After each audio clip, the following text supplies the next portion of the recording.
Hi, I'm Jeff Heinz with Palm Beach County Fire Rescue, Community Education Section. I'm here today to talk about kitchen safety. We're going to go over some things that you should and shouldn't do in the kitchen. Before you begin cooking, you always want to make sure that you have a nice, clean, clear area.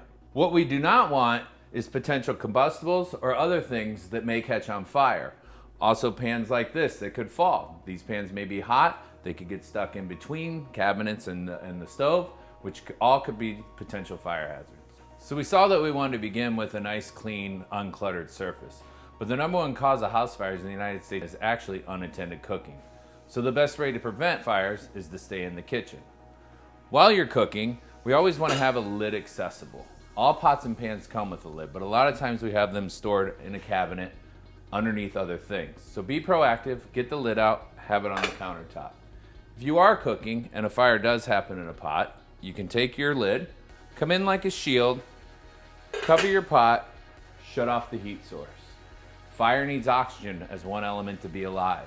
With having the lid on, it can't get any more oxygen and the fire should extinguish itself.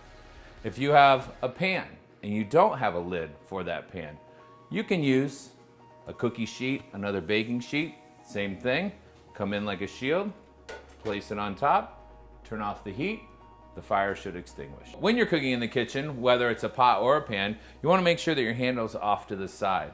If your handle is turned this way, somebody could walk by, bump the handle, the contents could fall, they could potentially burn somebody. Don't store your unused pots and pans inside your oven. What can happen is that you go to preheat your oven, you forget that you have storage in there, those items can get hot and or potentially catch on fire. Thank you for joining me today. If you have any other questions, please contact Palm Beach County Fire Rescue Community Education Division at 561-616-7033.